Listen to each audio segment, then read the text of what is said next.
Muy bien, vamos a continuar nuestro estudio bíblico sobre las profecías relativas al nacimiento de Jesucristo y hemos denominado este estudio un estudio panorámico de la Biblia. Nuestro intuito es iniciar desde el principio e ir en un vuelo de pájaro, ¿no? Es algo rápido, no es detenido sobre cada material o sobre cada asunto profundamente, sino un vuelo de pájaro sobre varios acontecimientos bíblicos, pero relativos a la vida de Jesucristo principalmente. Y esta primera parte que estamos estudiando es algo que tiene que ver necesariamente con el nacimiento del Señor Jesucristo. Hemos estudiado ya profecías relativas a su nacimiento y de que Él como humano, como haciéndose hombre, vendría a este mundo. De esto ya hemos analizado profecías anteriores relativas al nacimiento de Jesucristo y que las promesas incluso relativas a su nacimiento, a su venida a este mundo, como aquel que se hizo carne, como el verbo que se hizo carne, estas palabras fueron determinadas aún antes de la creación del mundo, es decir, antes de la creación del mundo ya estaba predeterminado, predicho que Jesucristo un día vendría al mundo, es decir, que vendría un día al mundo el verbo de Dios que se haría hombre y que viviría entre los hombres y que según la Biblia él sería llamado Emmanuel, que es Dios con nosotros.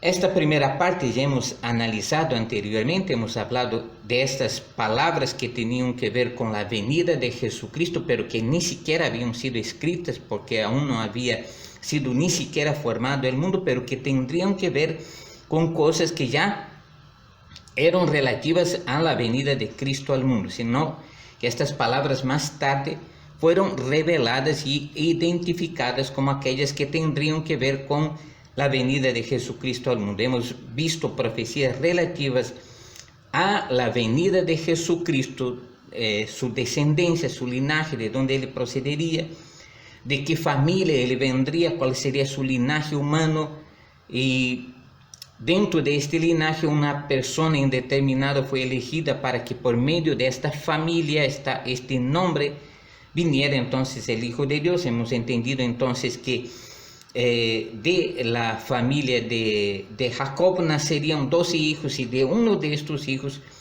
nacería uno que se llamaría Judá, y por medio de este linaje de Judá es que vendría entonces el Salvador del mundo. Dentro de la familia de Judá fue determinado que vendría por el linaje de David de Belén. Todos estos aspectos hemos ya analizado y últimamente hemos analizado también profecías relativas específicamente a su nacimiento, que determinaban el lugar de su nacimiento y acontecimientos relativos a su nacimiento. Nótese que es apenas un panorama, no estamos entrando en detalles específicos acerca de cada acontecimiento, pero estamos tratando de entender lo mejor posible cada uno de estos acontecimientos. Hoy vamos a hablar acerca de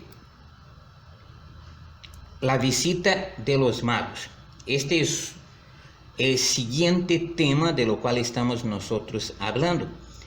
Dentro de las relativas al nacimiento de Jesucristo, hoy nos toca hablar acerca de la visita de los magos a Jesucristo. Así que este es un tema que vamos a estar tratando a partir de ahora, porque hay muchos cuestionamientos acerca de la visita de los magos, ya que es registrado únicamente por Mateo. Mateo, por lo tanto, es el único de los 4 escritores de los evangelios que describe la aparición de estos magos del Oriente, ¿no? Ningún otro escritor del Nuevo Testamento hace mención de estos magos. Sin embargo, nosotros vamos a tratar de analizar en la Biblia cómo ocurrió la visita de los magos y no entrar en detalles específicamente acerca del origen de los magos y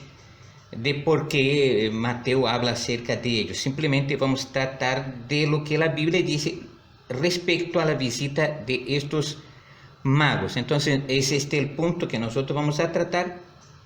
Este es nuestro tema, la visita de los magos. Así que vamos a hablar acerca de la visita de los magos y vamos a ver qué dice entonces el evangelista Mateo acerca de estos magos que vinieron con el intuito simplemente de ver al rey que había nacido. Y todo eso nosotros vamos a analizar aquí respecto a la visita de estos magos. Y nuestra primera pregunta que pudiéramos nosotros analizar respecto a esto es fundamentado en esta pregunta justamente. ¿Cuándo llegaron los magos a Belén? ¿Cuándo llegaron los magos a Belén? Este es el punto que nosotros vamos a analizar entonces para tener una comprensión bien clara de cuándo posiblemente llegaron los magos a Jerusalén. Aquí no tratamos de detalles específicos y de encontrar una prueba redundante y definitiva, porque al final estos son apenas puntos de vista, cálculos basados en acontecimientos bíblicos, pero que no son importantes así para buscar entender profundamente el significado de los magos, por qué ellos vinieron y todas estas cosas, pero vamos a tratar de ver cuándo entonces llegaron los magos a Belén, cuál fue la fecha de la llegada de los magos o la época desde el nacimiento de Jesucristo hasta que llegaron los magos. Esto es lo que vamos a ver, cuánto tiempo entonces pasó desde esto. Entonces vamos a analizar esto. Aquí hemos puesto una nota. En esta nota vamos a analizar la pregunta: ¿cuándo llegaron los magos a visitar a Jesús? ¿Cuándo llegaron los magos a visitar a Jesús? Esta es la pregunta. Aquí tenemos una figura representativa de los magos, la cual aquí siempre ven que son tres, ¿no es cierto? 1, 2, 3. Las cuales incluso la tradición ha dado nombres a estos magos, los cuales ahorita no vamos a hablar de ellos necesariamente. Pero, ¿por qué nosotros hacemos la pregunta? ¿Cuándo llegaron los magos a visitar a Jesús? Entonces vamos a analizar aquí. Y dice, al analizar los pasajes de los evangelios, y aquí, aunque solo Mateo habla acerca de la visita de los magos, para entender el tiempo de la llegada de los magos, nosotros tenemos que analizar por lo menos el evangelio de Lucas, que es entre estos los dos evangelios que hablan acerca del nacimiento de Jesucristo, porque Marcos y Juan no hacen referencia directa al nacimiento de Jesucristo específicamente, sino que ya hablan de él ya desde del inicio de su ministerio prácticamente. Así que nosotros vamos a analizar basados en los evangelios de Lucas y de Mateo. Entonces vamos a ver aquí que al analizar los pasajes de los evangelios, nos damos cuenta de que los magos, y aquí hay está entre paréntesis aquí, ¿no? Aquí los magos, estos magos, realmente esta expresión magos no es la más adecuada, ¿no? Para hablar acerca de ellos, ¿no? Entonces, en este caso la expresión magos no es la más adecuada. Nosotros vamos a analizar esto en otro estudio. Entonces vamos a ver que al analizar los pasajes de los evangelios nos damos cuenta de que los magos no llegaron cuando Jesús estaba en el establo. Noten que Jesús, allá en el evangelio de Lucas, encontramos que dice la Biblia que él estaba en un establo y que cuando él nació fue puesto en un pesebre. ¿no? Fue puesto en un pesebre. Sin embargo, cuando nosotros analizamos la escritura, vamos a ver que cuando llegaron entonces estos magos, ellos, Jesús ya no estaba en el establo. ¿Por qué? Porque vamos a ver aquí que nosotros deducimos entonces que ellos llegaron aproximadamente unos 2 años después, ¿no? No llegaron cuando Jesús estaba en el establo, sino aproximadamente unos 2 años después. Entonces, en base a eso, nosotros vamos a analizar por qué creemos que la visita de los magos se dio aproximadamente unos 2 años después. Entonces, vamos a ver. Entonces, nos fundamentamos en una pregunta basada en la pregunta anterior, dice, ¿cómo llegamos a esta conclusión? Es decir, ¿por qué llegamos a esta conclusión que vemos aquí, ¿no? De que estos magos, la pregunta aquí, ¿cómo llegamos a esta conclusión? Podemos interrogar esto, ¿cómo llegamos a esta conclusión? O sea, ¿cómo llegamos a la conclusión de que estos magos llegaron a unos 2 años después? Entonces vamos a ver por puntos aquí, vamos a ver por partes. La primera parte, la cual vamos a analizar, es aquí, A.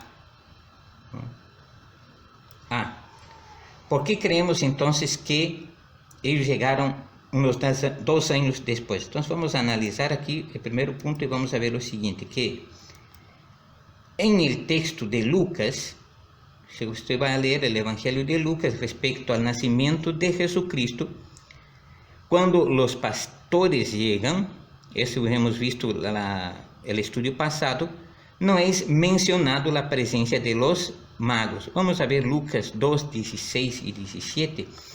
Y vamos a ver lo que nos dice Lucas 2, 16 y 17, dice así. Vinieron pues apresuradamente, está hablando aquí de los pastores, y hallaron al niño, a María, a José y al niño acostado, ¿no?, en el pesebre. Repito el versículo 16. Vinieron pues apresuradamente y hallaron a María, a José y al niño acostado en el pesebre, ¿no? Entonces ahí vamos a ver lo siguiente. ¿A quiénes hallaron ellos ahí en el pesebre? Dice aquí o en aquel lugar, en el establo, hallaron a María, a José y al niño que estaba acostado en el pesebre. Dice, y al verlo dieron a conocer lo que se les había dicho acerca del niño. Entonces, en esta primera parte que hemos analizado aquí, no hemos encontrado que los magos estuviesen presentes. Es, de hecho, entender que si esto hubiera acontecido, Lucas, que fue un escritor muy detallista acerca de la vida de Jesucristo, que investigó profundamente respecto al nacimiento, la vida de Jesucristo, no iba a dejar pasar por alto este detalle si ahí presente juntamente con los pastores estuvieran estos magos, que obviamente serían personas de destaque, personas de suma importancia. Por lo tanto sería inadecuado pensar que Lucas no hablaría de ellos, ¿no? Esto, entonces podemos ver lo siguiente. Repito entonces que en el texto de Lucas, aquí cuando los pastores llegan, no es mencionado la presencia de estos magos, no es mencionada la presencia de los magos. Los únicos que están allí eran José, María y el niño. No se mencionan entonces los magos. Aquí vamos a ver entonces de esta manera. Ese es el primer punto que estamos observando. Vamos al segundo y vamos a ver en el punto B que tenemos acá. ¿no? En el punto B, vamos a analizar aquí el punto B. Tenemos aquí B. Entonces, en el punto B, ¿qué vamos a encontrar? Vamos a encontrar lo siguiente, que 8 días después, y aquí quiero poner eso en destaque, aún no se menciona los magos, aún no se menciona la presencia de los magos. Entonces, 8 días después, Jesús es circuncidado conforme a la ley. Vamos a ver Lucas 2:21. ¿Qué nos dice ahí en Lucas 2:21? Entonces, Lucas 2:21 nos dice así: cumplidos los días para circuncidar al niño, le pusieron por nombre Jesús, el cual le había sido puesto por el ángel antes que fuese concebido.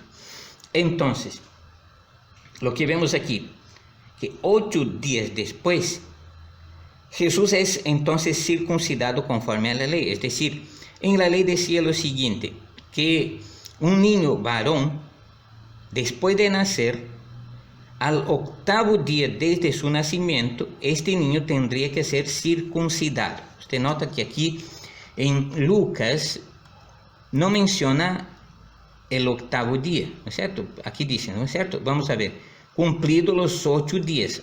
Los 8 días entonces eran los días desde su nacimiento hasta el día que tendría que ser circuncidado. Y vamos a ver que esto estaba ya descrito anteriormente en el libro de Génesis, capítulo 17, versículo 12, lo cual vamos a ver ahí. Génesis 17, 12 dice así: circuncidaréis pues la carne de vuestro prepucio. Estamos leyendo el versículo 16 también. Y será por señal del pacto entre mí y vosotros. Ahora, Génesis 17, 12, vamos a ver lo que dice ahí.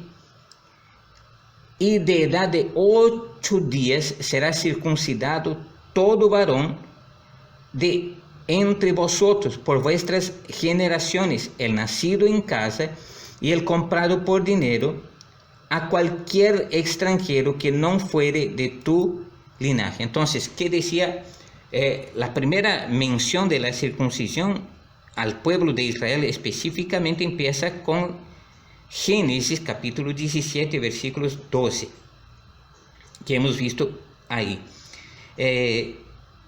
Y ahí esta promesa es hecha a Abraham en primer lugar, de que a los 8 días de cada niño nacido, cada varón nacido, él tenía que ser circuncidado.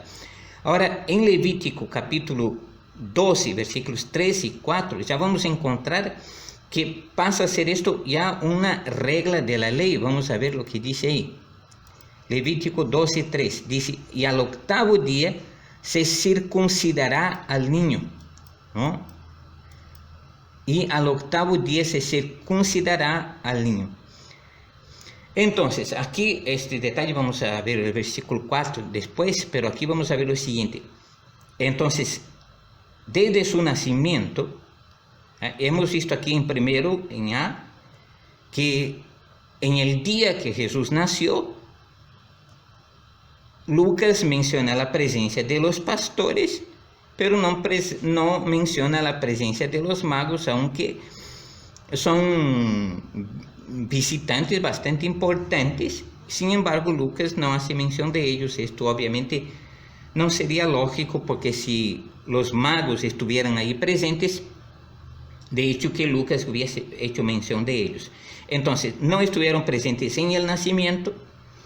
Y aquí dice que 8 días después el niño es circuncidado conforme lo estaba determinado por la ley, como hemos visto aquí. Y todavía no hay la mención de los magos, ¿no es cierto? Aún no se menciona los magos aquí presentes, ¿no es cierto? Entonces estamos ya viendo por este lado que ahí a los 8 días todavía los magos no aparecen. Vamos a continuar. Muy bien.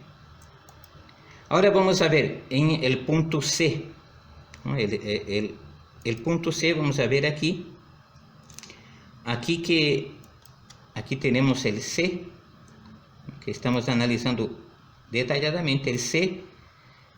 En el punto C vamos a ver lo que dice ahí.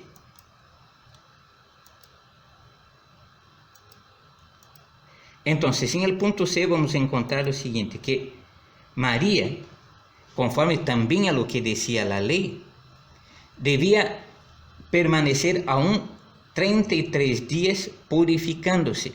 Conforme la ley, después de los 8 días de la circuncisión, ella debería pasar 33 días más purificándose. Vamos a ver Lucas 2:22. Entonces, Lucas 2:22 nos dice así: cuando se cumplieron los días de la purificación de ellos conforme a la ley de Moisés, le trajeron a Jerusalén para presentarle al Señor. Entonces, aquí nos muestra que había un periodo de tiempo, ¿no?, que ellos tenían, o ella mayormente, en todo caso María, tenía que pasar purificándose, y habían pasado 8 días como hemos visto anteriormente, y ahora, conforme a lo que decía la ley, ella debía, aparte de los 8 días, quedar 33 días más purificándose. Es lo que dice Lucas aquí en capítulo 2, versículo 22, conforme a la ley. Vamos a ver en Levítico 12, 3 y 4 lo que dice ahí. Levítico 12, 3 y 4. Entonces vamos a ver lo que nos dice ahí. Y dice así: al 8º día se circuncidará al niño, mas ella permanecerá 33 días purificándose de su sangre. Ninguna cosa santa tocará, ni vendrá al santuario hasta cuando sean cumplidos los días de su purificación. Entonces ahí muestra, ¿no es cierto?, que estos 40 días en total, dice que era un total de 40 días, y nuevamente, sin embargo, hasta ahí no se muestran los magos, por lo menos 40 días después. Entonces, ya tenemos un detalle que hemos visto anteriormente, ¿no? Los magos no son mencionados en el nacimiento, los magos no son mencionados hasta que Jesús es circuncidado, y ahora se pasaron ya 40 días, ¿no?, desde su circuncisión, 33 días más, desde su nacimiento 40 días, y todavía no hay mención de los magos. Vamos al punto D, vamos a analizar el punto D aquí, y dice que, vamos a ver, en el punto D lo que nos va a decir ahí. Vamos a ver que al final de estos 40 días, es decir, cuando los días son concluidos, los 40 días, el niño debería ser presentado en el templo que estaba en Jerusalén. Y note usted que es en Jerusalén que los magos van a aparecer. Vamos a ver en Lucas capítulo 2, versículos 22 y 24. Lucas 2, 22 y 24. Vamos a ver lo que dice ahí. Entonces vamos a leer. Primero dice: y cuando se cumplieron los días de la purificación de ellos conforme a la ley de Moisés, le trajeron a Jerusalén para presentarle en el templo al Señor, como está escrito en la ley del Señor: todo varón que abriere la matriz será llamado santo al Señor. Y para ofrecer, conforme a lo que se dice en la ley del Señor, un par de tórtolas o 2 palominos. Entonces, cuando se cumplieron los 40 días mencionados aquí anteriormente, el niño varón, el primogénito, el niño varón, tendría que ser presentado en el templo, conforme lo decía la ley. Hemos leído esto en Lucas capítulo 2, versículos 22 al 24. Y vamos a ver que eso estaba escrito en la ley, conforme Levítico capítulo 12, versículos 6 al 8. Vamos a ver lo que dice ahí. Levítico capítulo 12, versículos del 6 al 8. Vamos a ver. Y dice así, Levítico 12, 6. Cuando los días de su purificación fueren cumplidos, por hijo o por hija traerá un cordero de 1 año para holocausto, y un palomino o una tórtola para expiación a la puerta del tabernáculo de reunión al sacerdote. Y él los ofrecerá delante de Jehová y hará expiación por ella y será limpia del flujo de su sangre. Esta es la ley para la que diere a luz hijo o hija. Y si no tiene lo suficiente para un cordero, tomará entonces 2 tórtolas o 2 palominos, una para holocausto y otro para expiación, y el sacerdote hará expiación por ella y será limpia. Entonces, conforme a la ley, el niño tendría que ser presentado en el templo con estas cosas. Aquí hay un detalle que quizás más adelante vamos a ver sobre el tipo de expiación que ellos ofrecieron, ¿cierto? Vamos a ver qué tipo de expiación era la que ellos ofrecieron. Y aquí hay un detalle interesante. Usted va a notar en Lucas capítulo 2, versículos 22 a 24, vamos a volver a leer ahí Lucas 2, 22 a 24, y vamos a leer principalmente el versículo 24. Vamos a leer entonces Lucas 2, 22 a 24, vamos a ver lo que dice ahí. El versículo 23 dice así: y como está escrito en la ley del Señor, todo varón que abriere la matriz será llamado santo al Señor. Y para ofrecer conforme a lo que se dice en la ley del Señor, un par de tórtolas o 2 palominos. Entonces, vemos aquí que lo que José y María traen a ofrecer en el templo como sacrificio por la purificación de ella, fue un par de tórtolas o 2 palominos. Cuando nosotros leemos en Levítico capítulo 12, versículos del 6 al 8, vamos a encontrar lo siguiente, principalmente en el versículo 8. Note lo que dice en el versículo 8. Y aquí, basado en este concepto, nosotros vamos a ver, además de esto, que obviamente aquí no habían llegado los magos todavía. ¿Por qué? Vamos a ver. Dice Levítico 12, 7. Y él los ofrecerá delante de Jehová y hará expiación por ella y será limpia del flujo de su sangre. Esta es la ley para la que diere a luz hijo o hija.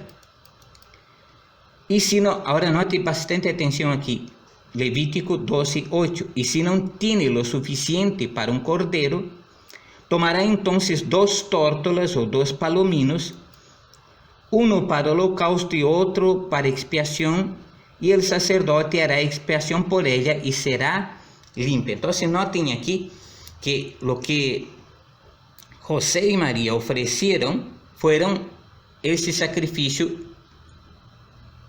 de un par de tórtolas o 2 palominos. Y porque dice aquí que esta era la ofrenda de los pobres, es decir, si no tenían para ofrecer un cordero, entonces debían ofrecer un par de tórtolas o un palomino. Entonces, este sacrificio que ofrecieron ellos fue este sacrificio determinado aquí, un par de tórtolas y palominos. Entonces, ¿por qué? Porque ellos no tenían lo suficiente para ofrecer un cordero. Esto significa que ellos eran una clase de gente de condición humilde, de pobres, ¿no? Ahora, ¿por qué vemos que aquí aún los magos no habían llegado? Vamos a analizar lo siguiente, porque aquí dice que eso además sucedió en Jerusalén, ¿no? Aquí en Lucas 2:25 nos dice que eso sucedió en Jerusalén. Vamos a ver en Lucas 2:25 que eso es lo que dice ahí, ¿no? Lucas 2:25, entonces vamos a analizar esto, y dice que eso sucedió en Jerusalén. Y aquí había en Jerusalén un hombre llamado Simeón, y este era hombre justo y piadoso, esperando la consolación de Israel, y el Espíritu Santo estaba sobre él. Entonces, ¿dónde aconteció este acontecimiento? en Jerusalén, ¿cierto? Aconteció en Jerusalén. Y otra vez no hay mención de los magos, es decir, 40 días después, ya en Jerusalén, ¿no? Como hemos visto aquí en Jerusalén, los magos todavía no son mencionados. Además, al analizar aquí el tipo de ofrenda que ellos ofrecieron, es obvio que ofrecieron el sacrificio de los pobres, porque no tenían lo suficiente para un cordero.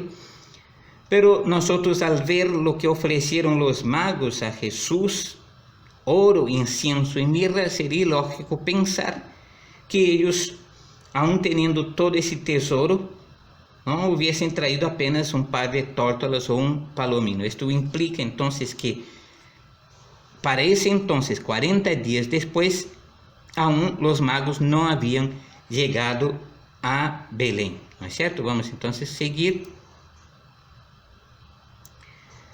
Y vamos a ver aquí el punto E. Vamos a analizar el punto E, que estamos acá, E. Vamos a analizar ese punto E. Y vamos a ver lo siguiente. Vamos a ver que los magos son mencionados en Mateo 2, del 1 al 11. Y vamos a ver que ellos llegaron a Jerusalén los días del rey Herodes. Otro asunto que vamos a tratar aquí sobre este rey Herodes, pero más adelante. Esos magos vinieron del oriente. Y nótese en el versículo 2, ¿no?, de ese pasaje, que ellos llegaron preguntando: ¿dónde está el rey de los judíos que ha nacido? Es obvio que aquí ellos no tenían idea de dónde Jesús había nacido, porque si ellos supiesen, ellos no hubiesen hecho esta pregunta al rey. Si hubiesen ido ellos de frente a Belén, entonces es obvio que no hubiesen hecho esta pregunta. Aquí podemos encontrar lo siguiente, de modo que ellos no llegaron ya en el momento del nacimiento, sino después.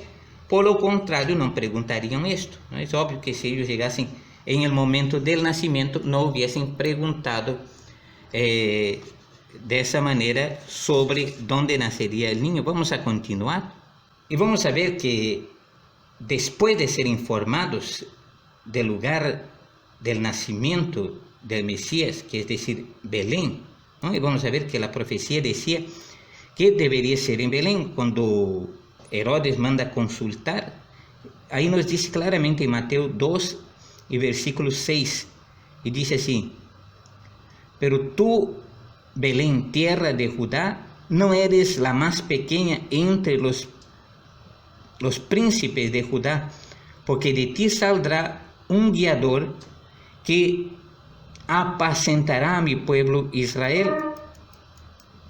Y dice: entonces Herodes, llamando en secreto a los magos, indagó de ellos diligentemente el tiempo de la aparición de la estrella. Ese es un detalle importante que vamos a analizar ahora. Entonces, ellos se dirigen ahora, después de haber sido informados, ellos se dirigen entonces a Belén. Y aquí vamos a ver que es otra prueba de que no estuvieron presentes por ocasión del nacimiento de Jesús. ¿Por qué? Bueno, Belén quedaba a unos 10 kilómetros al sur de Jerusalén. Y los magos llegaron durante el día a Jerusalén, ¿cierto? Para encontrar a Herodes ahí y toda su gente. Es obvio que ellos llegaron durante la parte del día.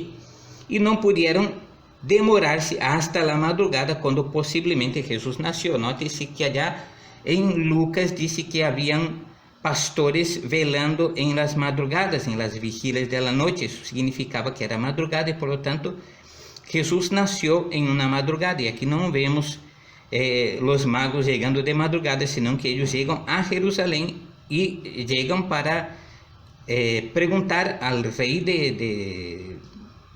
de Judá, que era, en este caso era Herodes, ¿no? Entonces es obvio que ellos no llegaron de noche, sino llegaron de día.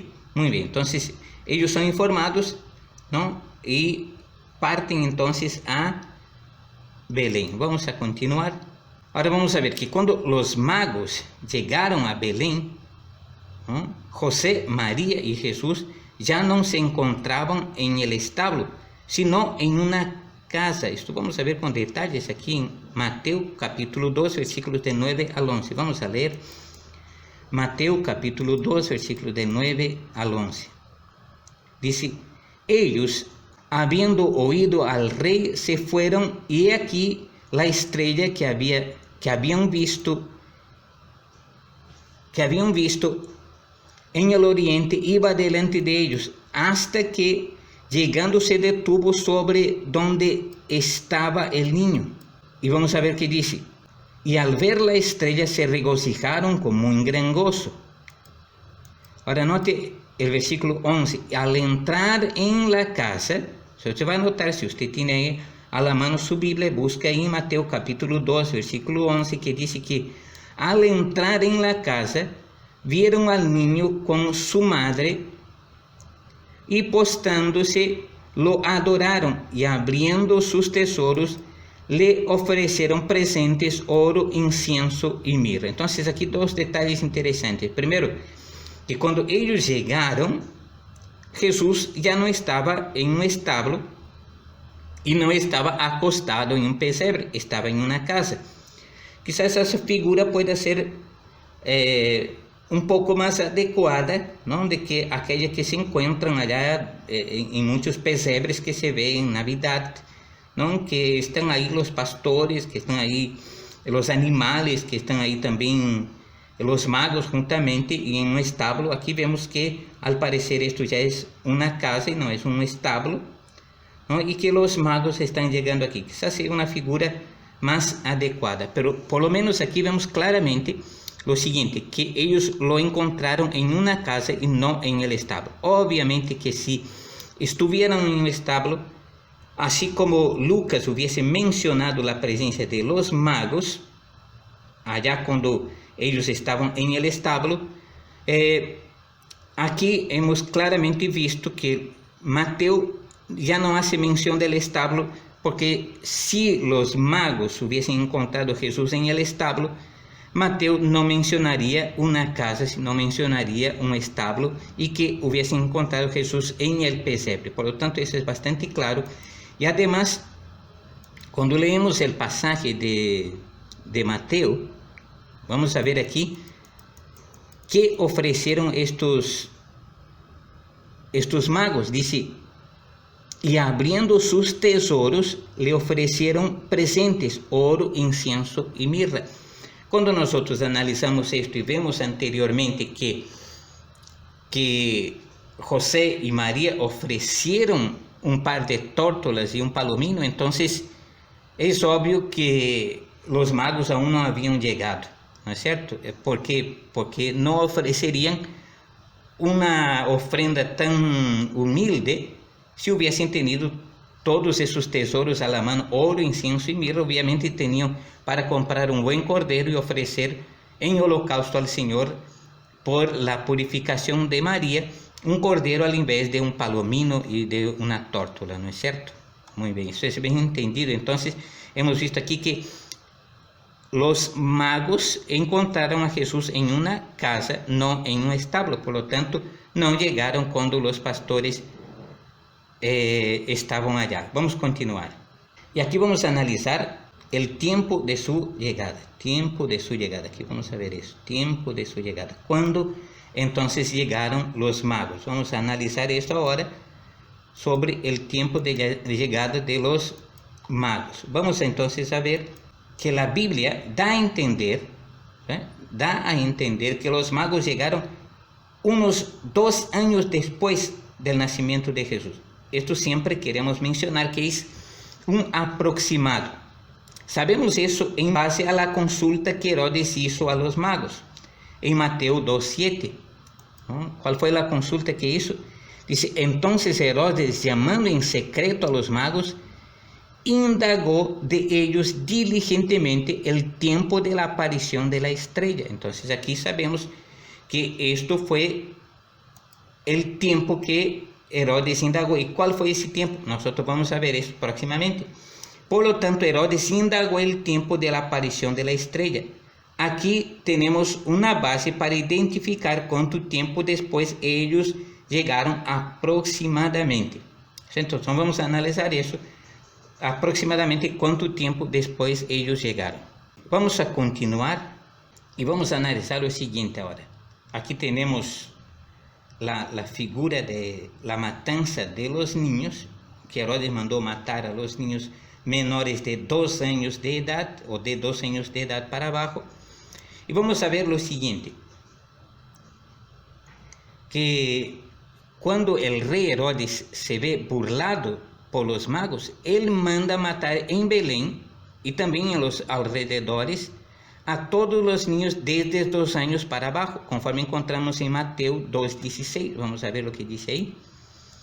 Entonces, en Mateo 2:16 encontramos lo siguiente: Herodes, entonces, cuando se vio burlado por los magos, se enojó mucho y mandó matar a todos los niños menores de 2 años que había en Belén y en todos sus alrededores, conforme, ahora note aquí, en base a que Herodes mandó matar a los niños, ¿no?, de 2 años para abajo. ¿Por qué tuvo que matar los niños de 2 años para abajo? Recuérdese, Jesús fuera apenas un bebé recién nacido, no había razón para Herodes mandar matar niños de 2 años para abajo. Entonces él mata, dice, conforme al tiempo que había indagado de los magos. Entonces los magos dijeron a Herodes que la estrella les había aparecido unos 2 años antes.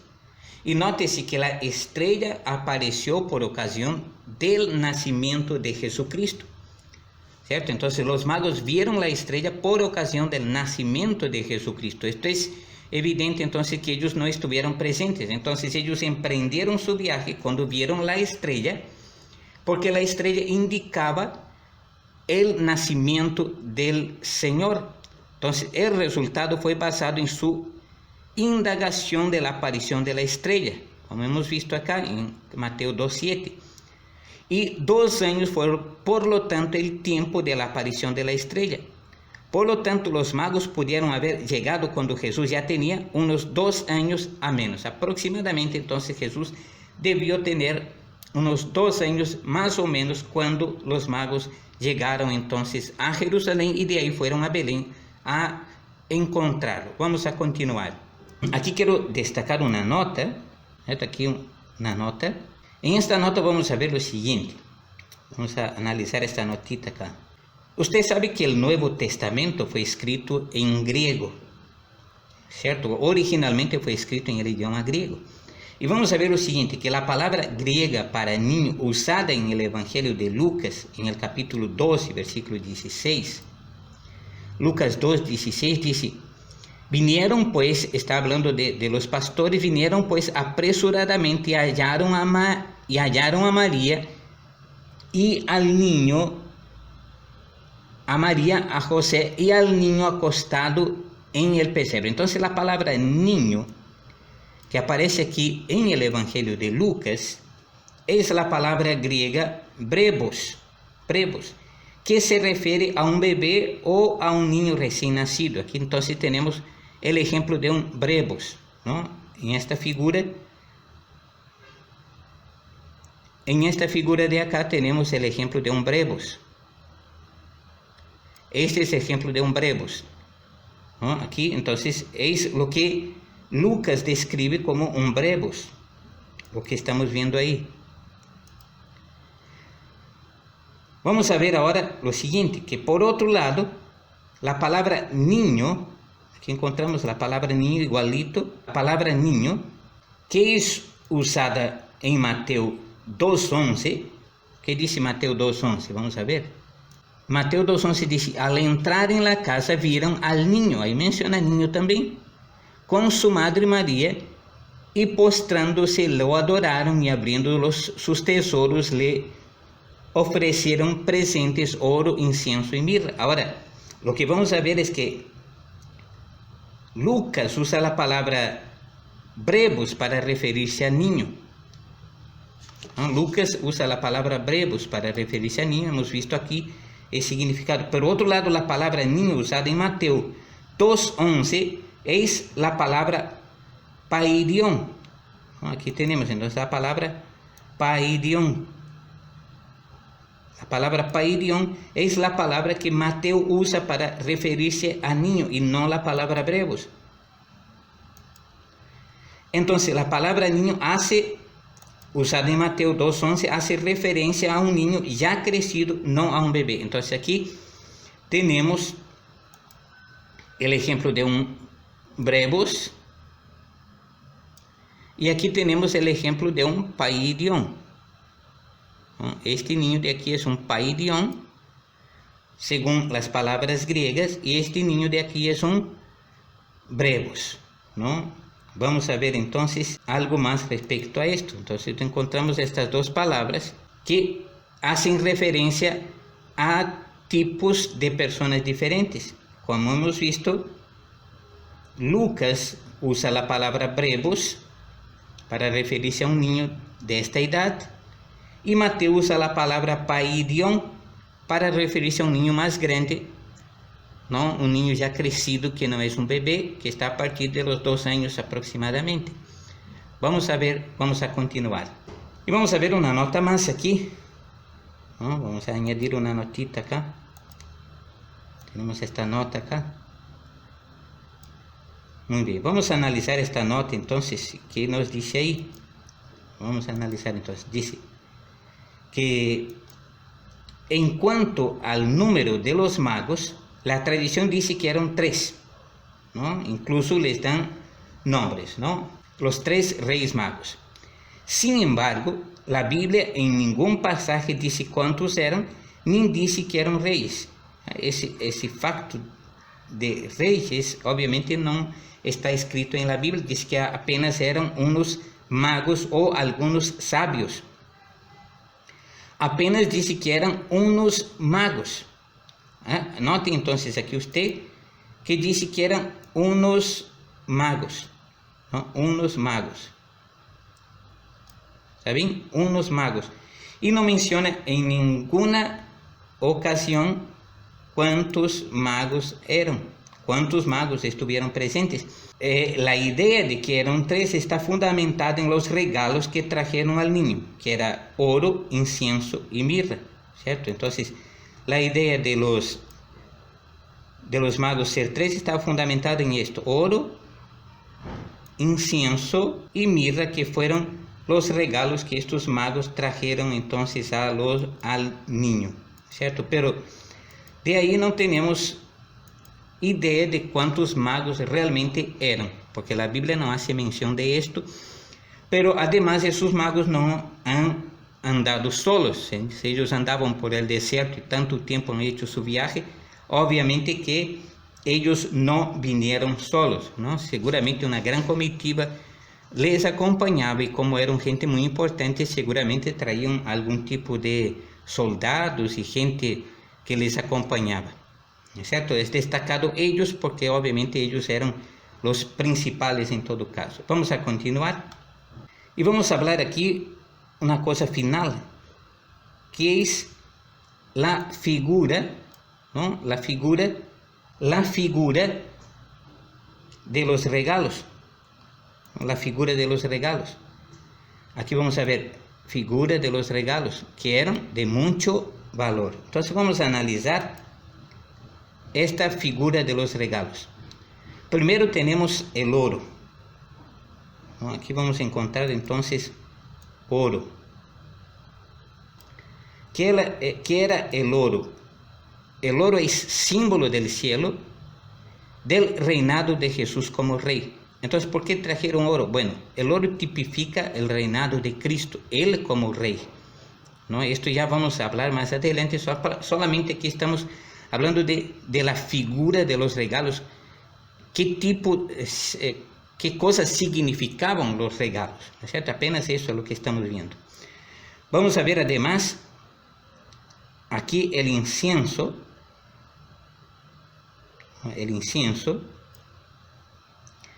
¿Qué representa el incienso? El incienso representa su sacerdocio y divinidad, ya que era esto usado, ¿no? Para el servicio sacerdotal. Entonces aquí tenemos el oro, aquí tenemos el incienso, ¿no? Vamos a certificarnos aquí que tenemos el incienso, el oro, y aquí abajo tenemos la mirra, ¿cierto? Entonces vamos a analizar estas cosas ahora. Aquí vamos a ver entonces la mirra. Aquí tenemos mirra. Mirra, ¿qué era? Mirra era un perfume de bastante costo, ¿no? Era símbolo de su humanidad o del tipo de su muerte. La mirra era usada para ungir el cuerpo de los muertos, ¿no? Aquí vemos esto en Juan capítulo 3, versículo 39. Dice: también Nicodemo, el que antes había visitado a Jesús de noche, vino trayendo un compuesto de mirra y de aloes como 100 libras. Entonces vemos ahí que habla de la mirra como un perfume, y era un perfume bastante caro para la época, ¿no? Demasiadamente caro, y solamente personas de condición económica realmente, digamos, muy buena, podían haber adquirido lo suficiente para poder usar la mirra de esta manera. Por lo tanto, los regalos que trajeron ellos, obviamente que tenían, además de su valor real o monetario, no tenían pues un valor o un significado simbólico, ¿no es cierto? Tenían un significado simbólico. Oro era símbolo del cielo, incienso representaba su divinidad, y la mirra era símbolo de su humanidad o del tipo de su muerte, ¿no es cierto? Entonces aquí concluimos este estudio sobre la visita de los magos.